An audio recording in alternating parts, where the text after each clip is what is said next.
Hey guys, so I thought I'd do a video a little more about um, homesteads and how they work. So we have a chicken coop and we have a fox den not very far away from it. But right now here in Wisconsin, it's April, 7th, and typically foxes, they will have their kits anywhere from March to April. And we haven't seen the female out at all, so she most likely had her kits. The male has been out, so what happens with foxes is they kind of work as a married couple. The daddy goes out, the husband goes out and hunts and brings food to mom while mom's in the den taking care of the kids and breastfeeding. Pretty much. But we had a hen die that we had brought over to them and put right in front of their foxhole. And I had to kill a rooster that was out of hand, that we brought over to them. And then tonight I just brought them over some leftover meat that was going bad that we're not going to eat anyways. That was leftovers from a dinner, and I brought them some chicken eggs and left it right in front of their foxhole and had a little talk with them about the property lines, where you're allowed to go and where you're not allowed to go. You're not allowed to go over by my chickens. But yeah, so I try to run a happy farm. When I have an animal that doesn't get along with another animal and it brings all chaos, I get rid of that animal. When it comes to the wild, I mean, I've had, it's crazy what I've all had in my chicken coop. But I have had literally a raccoon that I must have closed up the chicken coop at one night and not realized he was in there, because when I went in there the next morning, he was sleeping in the corner, and I went in there, grabbing eggs, not thinking anything, and then there he was, and here I am, in a small space, and okay, you're cornered. Are you going to attack me? And she didn't. I realized that she was pregnant. She was just trying to get some eggs. She didn't harm any of my chickens. And I figured, well, I'll leave the door open. She'll get out on her own. And later on that day, I went in to check on the chickens, and she's eating the food with the chickens out of their feeder. She didn't want to leave. She thought, oh, this is nice and cozy. But I'm just checking on my chickens right now. I don't know if you can see in there, but some are roosted up there.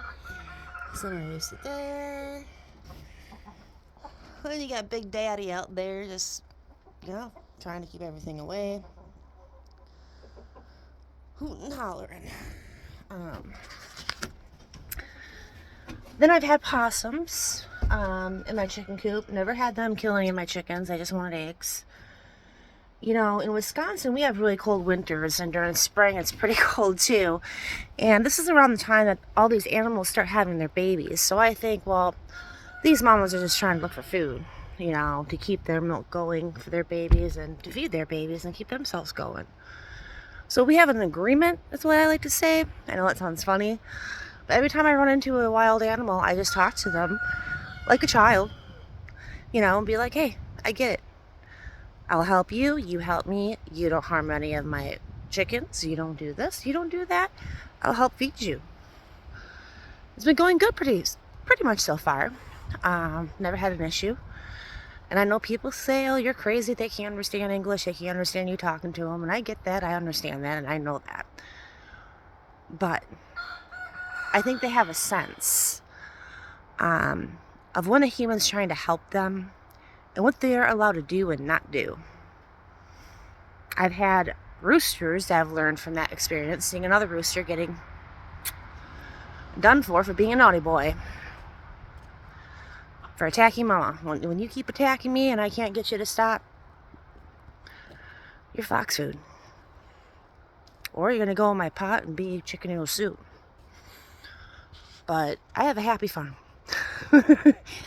where all the animals have to get along. And even with the wild, you got to work hand in hand with them. The wild, and they have wild nature, and I get that. But if I can have wild animals here and help them out, you know, during times I'm going to. Like that one raccoon, she was so big she couldn't even climb up a tree. And I think that's why she wanted to live in the chicken coop. Well, then she ended up living underneath it for a long time. She was just too big, she couldn't climb a tree. And raccoons, they typically hunt at night, and during the day they stay up in the trees, stay away from the coyotes and foxes and everything else that are trying to eat them. And she couldn't climb a tree for protection. So she would look for food during the day and hide in the chicken coop or underneath the chicken coop at night. She was trying to, you gotta understand their nature. So yeah, I helped her out, and she had her babies and she moved along. Never killed any of my chickens. But could they? They could. Do I ever want to take the chance? Especially nowadays, when it make it harder to get chickens or anything, I probably wouldn't. I'd probably remove them. I do have Rubbermaid buckets. And again, I know this sounds silly, but we've got possums and stuff that, like I said. So I make Rubbermaid buckets. I put some straw in them, put the lid on them, put a brick down to hold the lid down, and cut a little hole in there so that during winter and during cold months, if it's a possum, if it's a raccoon, be it, they have a warm place to sleep throughout the woods. I put these in areas because every animal has something to do with our ecosystem, and it's important we have them around. Just for example, possums, as ugly as they look, they're so ugly they're cute, and they can be kind of stinky, but they kill like 5,000 ticks a day. You want those, especially if dogs, and children, and grandchildren. You want those on your property. You don't want them to die. But yeah, I just wanted to do this video to give you guys a little update and talk about wild animals when it comes to chickens. I guess I wouldn't recommend when I do, because I am taking a chance, but I've had chickens now for, I don't know how many years, and this is the way I've been doing it, and haven't had a chicken die yet because of a raccoon or a possum that I found in the coop, and how I do things, and how I go and feed the fox that are nearby to keep them away from my chickens. One day it'd be really cool if I could feed a fox by hand and just kind of be like buddy with them. I've seen a lot of YouTube videos of how people have done that with wild foxes, and I think they kind of have a little bit of a dog mentality. It does come from the dog family. I mean, dogs come from that family, wolf and everything else. So I don't know, maybe they can listen and get things sometimes. But anyways, that was my 2 cents, and I hope you guys all have a great night. And just wanted to share that info with you.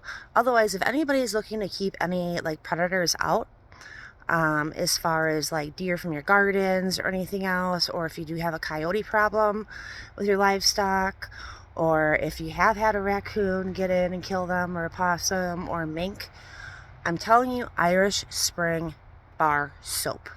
Tie it on a string, hanging it around your building, hanging in there where your animals can't eat it, but where if anything tries to get nearby, or your apple trees or your pear trees or anything else, this would deter deer amongst many other animals.